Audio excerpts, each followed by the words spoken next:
आप देख रहे हैं सागर टीवी न्यूज। नमस्कार, सागर टीवी न्यूज में आपका स्वागत है। मैं हूं सुयश वाकले।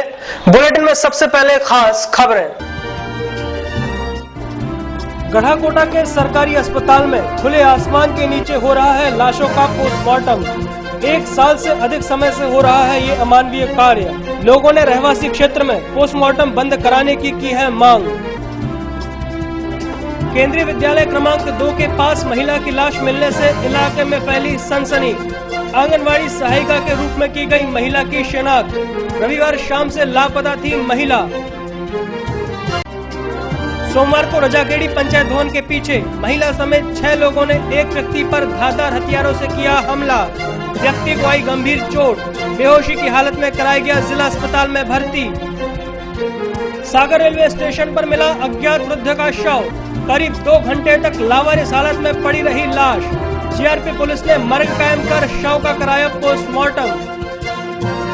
धोखाधड़ी के एक मामले में दोषियों को 10,000 के अर्थदंड सहित 2 वर्ष का कठोर कारावास। प्रथम अपर सत्र न्यायाधीश ने दोषियों को सुनाई सजा। पद्माकर थाना प्रभारी की कार्य प्रणाली के विरोध में एबीवीपी के कार्यकर्ताओं ने एसपी को सौंपा ज्ञापन। सौंपे गए ज्ञापन में टीआई को निलंबित किए जाने की है मांग। और नगर निगम में आयोजित हुई परिषद की बैठक। कैफेटेरिया का प्रस्ताव सर्वसम्मति से पारित। बाजार बैठकी पर हुआ हंगामा।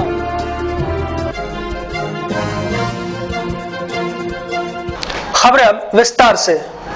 सागर के गढ़ाकोटा तहसील में सरकारी अस्पताल में खुले में लाश का पोस्टमार्टम करने का मामला सामने आया है। अस्पताल परिसर में यह अमानवीय कार्य पिछले 1 साल से भी अधिक समय से हो रहा है।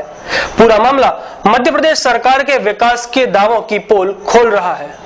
मध्य प्रदेश सरकार भले ही विकास के बड़े बड़े दावे क्यों न कर ले, लेकिन इन दावों की हकीकत की तस्वीर कुछ और ही है। जिले की गढ़ाकोटा तहसील के सरकारी अस्पताल के पीछे रिहायशी इलाके में खुले आसमान के नीचे लाशों का पोस्टमार्टम किया जा रहा है। दरअसल पोस्टमार्टम हाउस जर्जर हालत में है।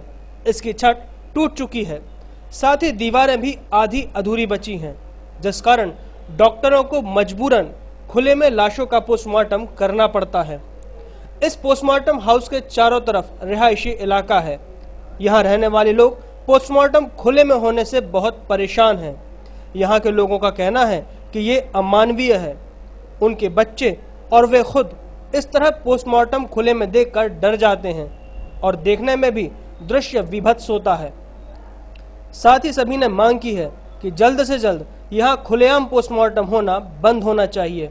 समस्या ये है कि जब चीज घर में लाश आउट है, ताजी लाश से तकलीफ नहीं होती, लेकिन जो बासी लाश आत है, नदी की फूली है, पानी की फूली है, सड़ी लाश पेड़ की, तो बदबू इतनी आती है कि 2-2 दिन हम घर नहीं आ सकते।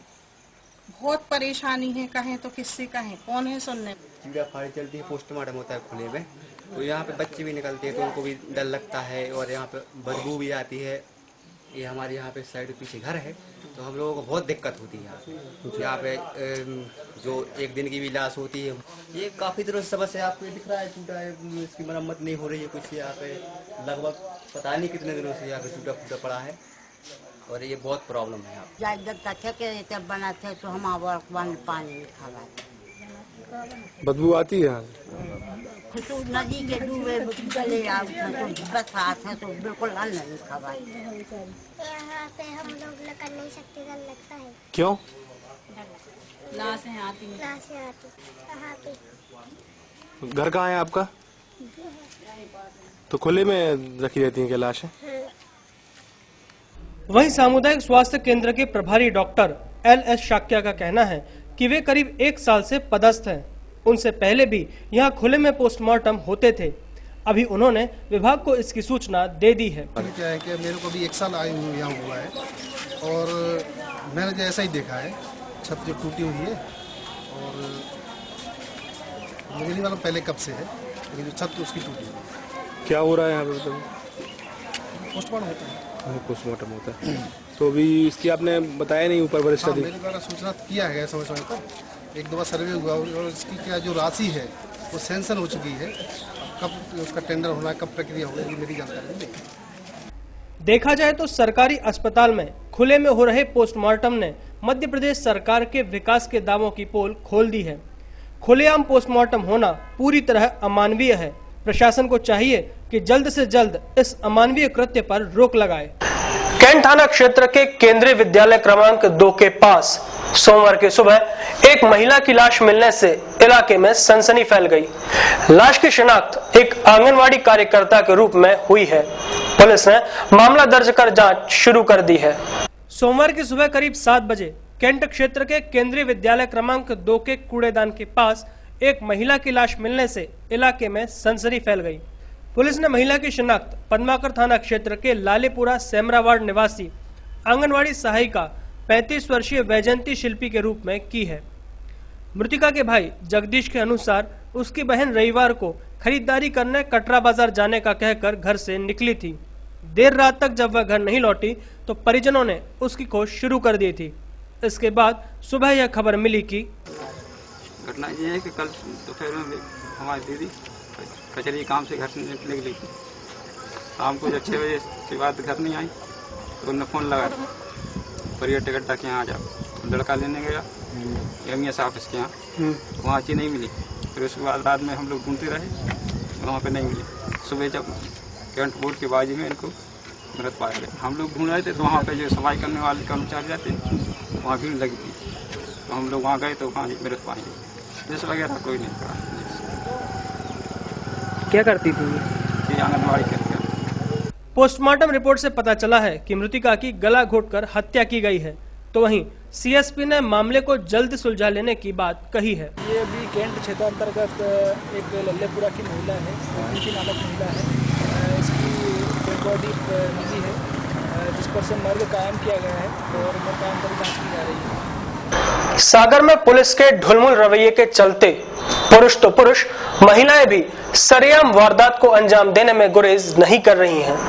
ताजा मामला पद्माकर नगर के रजाखेड़ी इलाके का है, जहां पैसों के लेन देन के चलते एक ठेकेदार पर महिलाओं ने अन्य आरोपियों के साथ मिलकर तलवारों और चाकुओं से जानलेवा हमला कर उसके ऊपर खौलता हुआ गर्म पानी डाल दिया। जिला अस्पताल में जिंदगी और मौत के बीच गंभीर रूप से घायल यह युवक सत्यव्रत पांडे है, जिस पर तलवारों और चाकुओं से हमले के बाद जिला अस्पताल में भर्ती किया गया है, जहां उसकी हालत नाजुक बताई जा रही है। दरअसल सत्यव्रत पांडे प्राइवेट तौर पर मकान बनाने की ठेकेदारी करता है। इसी के चलते दीपक अंधोपिया और पूरन अंधोपिया के मकान का काम करने के बाद सत्यव्रत को उसका 2 लाख रुपया 6-7 महीनों से नहीं मिल रहा था। आज जब वह किसी काम से रजाखेड़ी इलाके में पटवारी के पास जा रहा था, तभी दीपक अंधोपिया, दीप्ति अंधोपिया और रवि के साथ अन्य महिलाओं और लोगों ने सत्यव्रत की कार को पहले रोका, फिर उसके ऊपर तलवारों और चाकुओं से जानलेवा हमला करने के बाद खौलता हुआ गर्म पानी डाल दिया, जिसे गंभीर हालत में जिला अस्पताल में भर्ती कराया गया है। मैं अपनी साइड जाने के लिए लेआउट कराना था मुझे, तो पटवारी को सीमांकन को लेने जा रहा था। तो पटवारी ने मुझे अपने घर के पास बुलाया और वहाँ वो लड़के पहले से तैयार थे प्री प्लान, तो नसीहत चाकू और तलवारों से हमला कर दिया। ये लोग कौन है और ये आप लोग आपसे क्या रखे हुए हैं? ये एक्चुअली मेरे बहनों की प्राइवेट कॉन्ट्रैक्टर है, तो उनका कुछ पैसे का लेन देन था। मेरे बहनों को उनसे पैसे चाहिए था। मतलब ये किसी दूसरे का व्यवहार था जिसमें आपके साथ इन लोगों ने घटना कर दी? हाँ। वहीं पुलिस ने मामले की गंभीरता को देखते हुए एक महिला सहित 6 लोगों पर हत्या के प्रयास का मामला दर्ज कर 2 लोगों को अपनी हिरासत में ले लिया है। साथ ही अन्य आरोपियों की तलाश शुरू कर दी है। ये थाना पद्माकर क्षेत्र का मामला है। 2 पक्षों के मध्य जमीन संबंधी विवाद है, मकान संबंधी विवाद है। उस विवाद को लेकर सत्यव्रत दुबे के साथ मारपीट की गई है, जिस पर से प्रकरण पंजीबद्ध कर विवेचना में लिया गया है। आरोपियों को भी उठाया गया है। कुछ महिलाएं भी शामिल हैं आरोपी जी, उसमें कुछ एक महिला भी शामिल है। रेलवे स्टेशन प्लेटफॉर्म नंबर 1 पर सोमवार को एक वृद्ध की दिल का दौरा पड़ने से मौत हो गई, जिसके बाद जीआरपी पुलिस ने मर्ग कायम कर शव को पोस्टमार्टम के लिए भेज दिया है। सोमवार की सुबह करीब 11 बजे सागर रेलवे स्टेशन के प्लेटफॉर्म नंबर 1 पर एक अज्ञात वृद्ध की दिल का दौरा पड़ने से मौत हो गई। घटना उस वक्त की है जब करीब 70 वर्षीय एक वृद्ध प्रतीक्षालय के सामने आकर बैठा।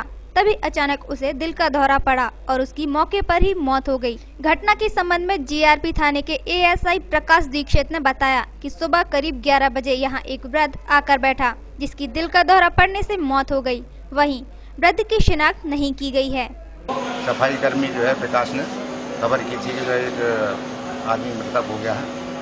मेमो प्राप्त हुआ, इसमें से आए, पंचनामा बनाया, अभी उठा के ले जाएंगे, पीएम कर पाएंगे। कितने बजे की घटना है? ये करीब 12:30 पर हमको जो है मेमो प्राप्त हुआ। करीब 12:30 नहीं, 12 है, 11:45 तक की तब घटना। प्रथम दृष्टया क्या देखा जा रहा है? प्रथम दृष्टया ऐसे किसी बीमारी से मौत होना पाई जाती है, क्योंकि उसके पैर भी कुछ सूजन टाइप है। वहीं देखा जाए तो स्टेशन परिसर में करीब 2 घंटे तक ये लाश लावारिस पड़ी रही, लेकिन न तो पुलिस और न ही रेलवे प्रशासन का एक भी कर्मचारी यहां आया, जबकि यात्रियों द्वारा इसकी सूचना मौखिक दे दी गई थी। इंसान की मौत पर प्रशासन का ये अवमाननीय चेहरा बेहद शर्मसार कर देने वाला है, लेकिन ये सच है। सोमवार को प्रथम अपर सत्र न्यायाधीश सागर ने धोखाधड़ी के एक मामले में 2 लोगों को 2 साल के कठोर कारावास और 10-10 हजार रुपए के अर्थदंड की सजा सुनाई है। धोखाधड़ी के एक मामले में सोमवार को प्रथम अपर सत्र न्यायाधीश ने उत्तर प्रदेश के गाजियाबाद निवासी कुलदीप अग्रवाल और शास्त्री पार्क थाना शीलमपुर दिल्ली के निवासी सागर कश्यप को धोखाधड़ी कर बैंक से 25,000 रुपए निकाल लेने के जुर्म में 2 साल के कठोर कारावास और 10-10 हजार के अर्थदंड की सजा सुनाई है। शासन की ओर से पैरवी कर रहे अपर लोक अभियोजक गोविंद सिंह ठाकुर ने बताया कि 5 जून 2013 को कुलदीप अग्रवाल, सागर कश्यप और अनूप हल्दर बंडा निवासी अशोक जैन के पास गए और तीनों ने स्वयं को इंडस कंपनी का एजेंट बताते हुए उनके घर में टावर लगाने की बात कही। साथ ही टावर लगाने के बदले 3 लाख रुपए नकद और 15,000 रुपए हर महीने किराए देने की बात कही। अशोक जैन उनकी बातों में आ गया, जिसके चलते इन तीनों ने धोखे से एक चेक पर साइन करा लिए और बैंक से 25,000 रुपए ले उड़े, जिनमें से आज 2 दोषियों को सजा सुनाई गई है। अभी एक आरोपी फरार है।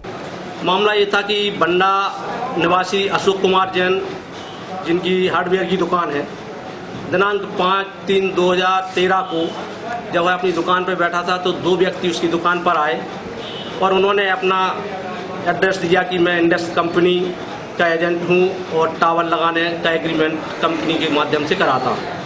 और उसने कहा कि यदि आप अपनी दुकान के ऊपर टावर लगवाएंगे तो कंपनी आपको 3 लाख रुपए एडवांस और 15,000 रुपये प्रति माह का किराया देंगे। यह बात उन लोगों की तय हुई थी और जो बंडा निवासी अशोक कुमार जैन थे उन्होंने इस बात से स्वीकृति दी कि हम टावर लगवाने के लिए तैयार हैं। तो उन लोगों ने कहा कि 15 दिन बाद एग्रीमेंट हो जाएगा और उन लोगों से 100 रुपये के 2 चेक अशोक कुमार जैन से उन लोगों ने ले लिए थे। और जब अशोक कुमार जैन 3-4 दिन बाद अपनी स्टेट बैंक कॉलोनी में खाता चेक करने गए तो उनके खाते से 25,000 रुपये उन लोगों ने निकाल लिए थे और उन व्यक्तियों ने टावर लगवाने एवं हस्ताक्षर चेक करने के बहाने से ये 2 चेक लिए थे। तो इन लोगों ने फर्जीवाड़ा कर 100 रुपये के चेक लिए और उनमें सुधार कर 25,000 रुपये पूर्ण रचना कर उन चेकों में और बैंक से फर्जी तरीके से 25,000 रुपये की रकम निकाल ली। इस प्रकार इन लोगों ने फर्जीवाड़ा किया है।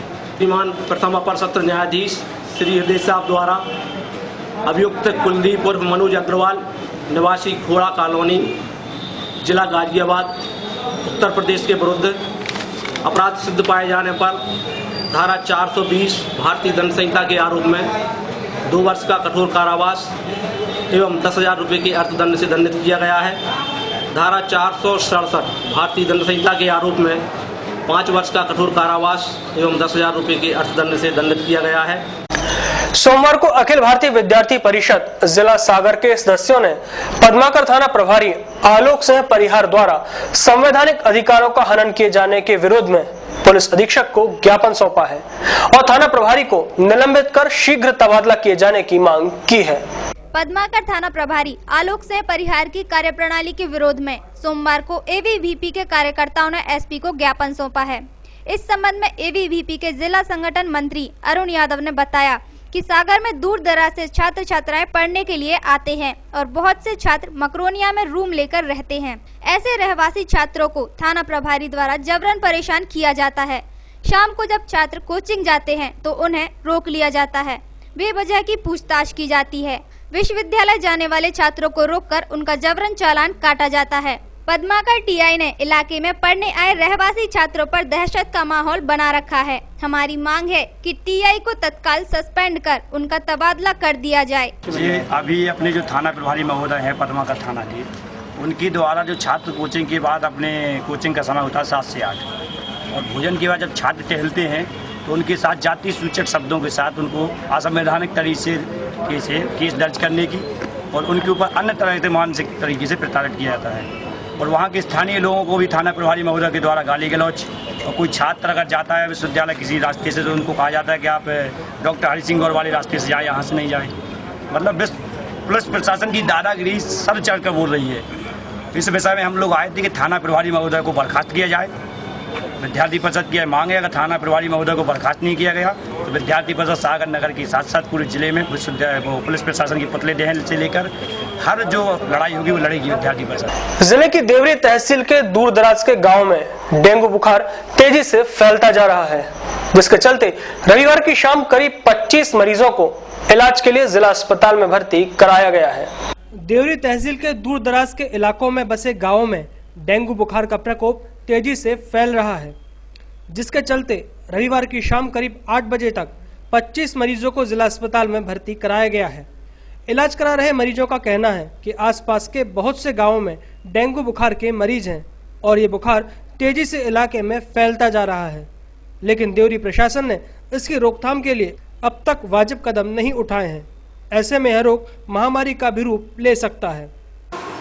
बुखार डेंगू की शिकायत है। कितने जना है? कितने जना है? जी ये भी इतने सबरी है, 20-25 आदमी। एक ही गांव से? एक ही गांव। बीमारी तो 1-2 केस भी हो गए। कैसे केस?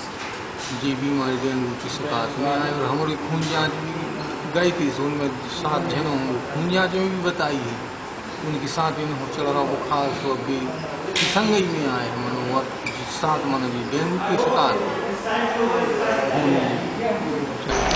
इसी के साथ सागर टीवी न्यूज में वक्त हो चला है एक छोटे से ब्रेक का।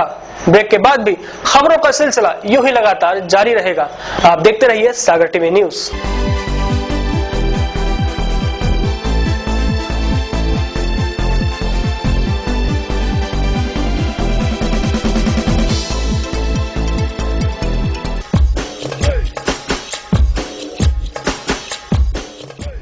विज्ञापन ही व्यापार का आधार है। सागर के नई न्यूज चैनल सागर टीवी न्यूज में विज्ञापन देने के लिए संपर्क करें 4707779301532155।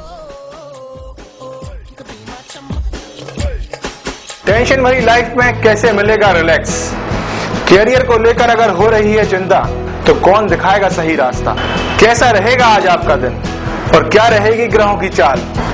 खाना खाने का और खिलाने का अगर रखते हैं शौक, कैसे बनाएंगे अपनी रसोई को बेहतर? और जब घर बैठे करना हो तीर्थों के दर्शन और ईश्वर की भक्ति में डूबने का हो पूरा मन, तो फिर जल्द ही देखिए सागर टीवी न्यूज पर 6 नए कार्यक्रम।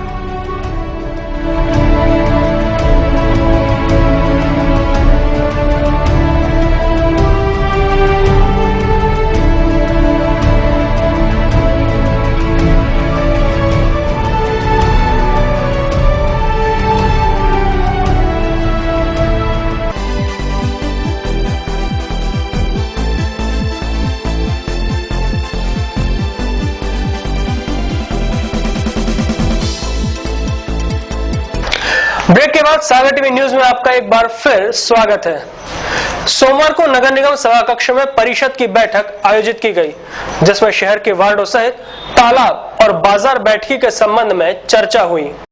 सागर लाखा बंजारा झील में ठेके पर नौका विहार कराया जाएगा। इस दौरान यहां आने वाले लोगों की सुविधा के लिए एक रेस्टोरेंट भी खोला जाएगा। यह निर्णय सोमवार को ही नगर निगम परिषद की बैठक में लिया गया।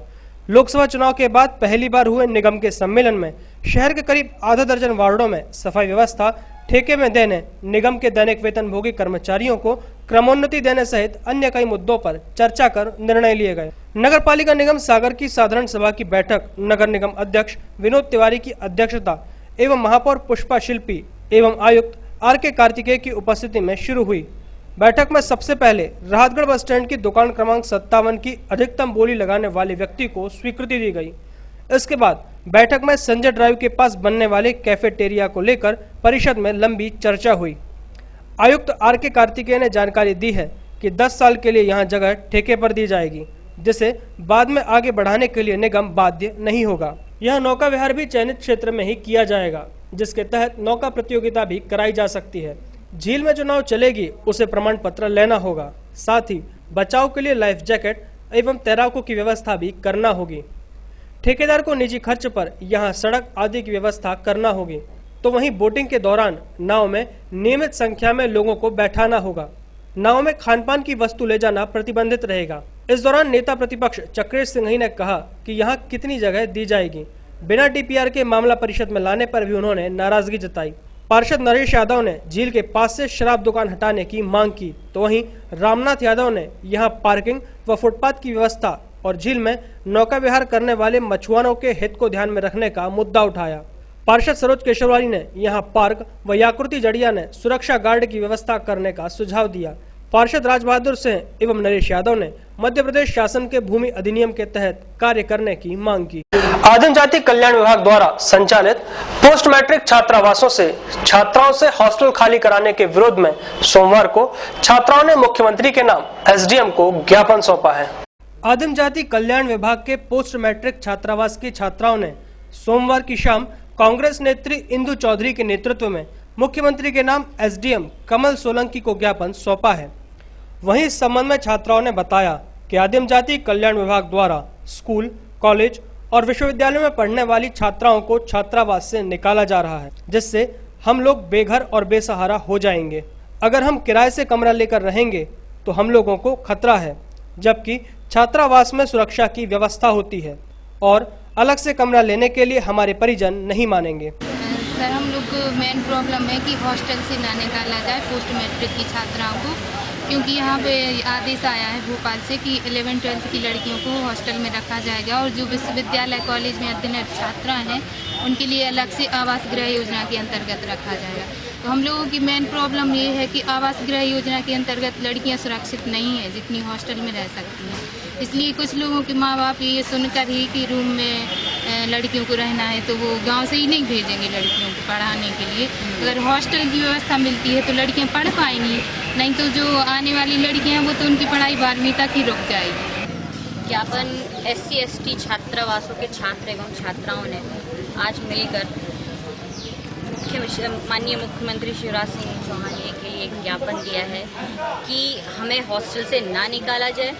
कृपया अगर सरकार के पास व्यवस्था ना हो तो सरकार सरकारी बिल्डिंग लेके हॉस्टल की व्यवस्था करे और लड़के लड़कियां उसमें रहें। देखिए, अगर हम लोग की मांगें पूरी नहीं की जाती हैं तो हम लोग बहुत बड़े स्तर पर आंदोलन खड़ा कर देंगे। आप बताइए, हम लोग की सुरक्षा की जिम्मेदारी कौन लेगा? हम लोग के मम्मी पापा से मैं इसलिए बाहर भेजते पढ़ने के लिए ताकि हम लोग के बच्चे बस सेफ रहें हॉस्टल में। और अगर हम लोग को हॉस्टल प्रोवाइड नहीं की गई तो जो शिक्षा का लेवल है वो 12th तक रह जाएगा ST/SC। पद्माकर थाना क्षेत्र के दीनदयाल नगर में 10 जुलाई को एक युवक उसी के पड़ोस में रहने वाली एक 19 वर्षीय लड़की को बहला फुसला कर ले गया, जिसके बाद सोमवार को लड़की के परिजनों ने पुलिस अधीक्षक के नाम अतिरिक्त पुलिस अधीक्षक को ज्ञापन सौंपा है। 10 जुलाई को पद्माकर थाना क्षेत्र के दीनदयाल नगर कॉलोनी की रहने वाली एक 19 वर्षीय युवती को पड़ोस में रहने वाला एक युवक बहला फुसला कर ले गया। घटना उस वक्त की है जब युवती कॉलेज गई थी। उसी वक्त मोनू गोस्वामी उसे बहला फुसला कर ले गया। घटना के संबंध में लड़की के परिजन धर्मेंद्र विश्वकर्मा ने बताया कि 10 जुलाई को युवती गर्ल्स डिग्री कॉलेज पढ़ने गई थी, तब से वापस नहीं आई है, जिसकी शिकायत पद्माकर थाने में की, लेकिन उनके द्वारा कोई कार्यवाही नहीं की जा रही है। इसलिए आज इसकी शिकायत अतिरिक्त पुलिस अधीक्षक से की है।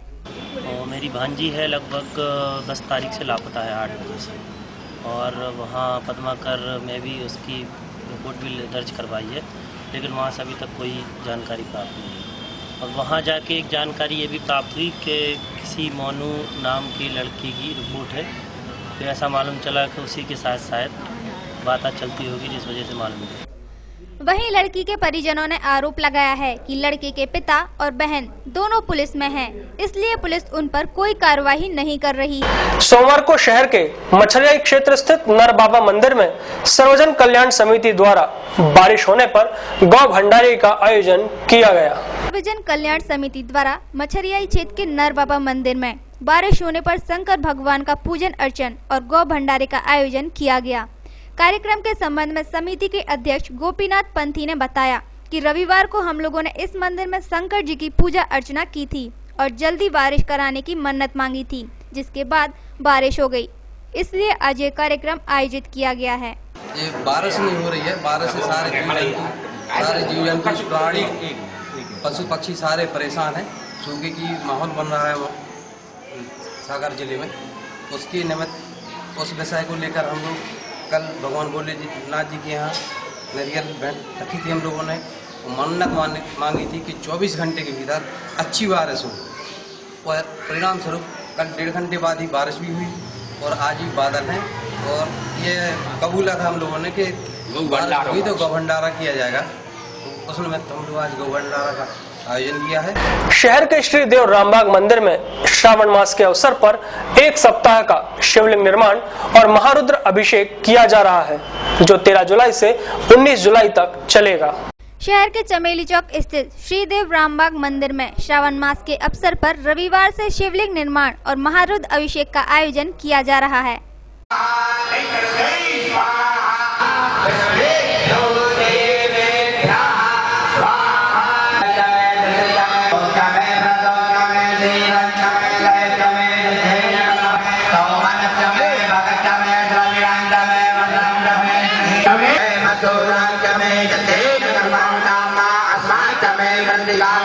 वहीं इस अवसर पर शाम के वक्त मंदिर प्रांगण में महाशिव पुराण की कथा का वाचन किया जा रहा है, जो कि 19 जुलाई तक चलेगी।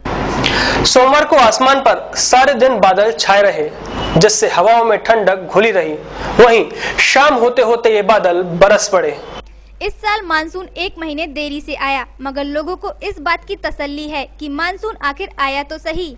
दिन भर बादलों के छाए रहने के बाद शाम तक उनके बरस जाने से लोगों को शायद यह यकीन होने लगा है कि मानसून अब सक्रिय हो जाएगा। मानसून की कामना को लेकर लोगों ने मंदिरों में पूजा अर्चना की थी, तो वहीं किसानों ने सूखे खेतों में हल चलाकर बारिश होने की प्रार्थना की थी। मानसून आ जाने से सभी के चेहरे पर खुशी छा गई है। सोमवार को शहर का अधिकतम तापमान 32.6 डिग्री सेल्सियस रहा, वहीं न्यूनतम तापमान 24.1 डिग्री सेल्सियस दर्ज हुआ, जो सामान्य से 1 डिग्री सेल्सियस अधिक रहा।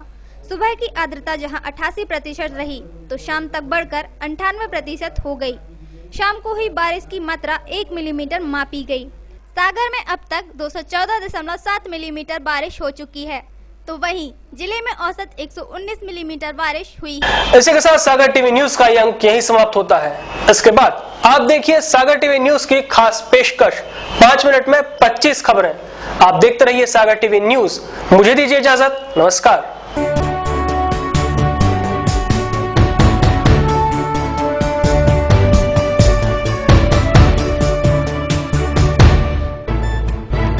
गली से मोहल्ले तक, शहर से गांव तक, प्रदेश से देश तक, चाहे जैसी भी हो मुश्किलें और जैसे भी हो हालात, हम पहुंचाएंगे आप तक आपकी बात। 24 घंटे पूरे सप्ताह, हर घटना पर रहेगी पैनी नजर, जिससे आप न रहें बेखबर। देखिए सागर टीवी न्यूज दिन भर।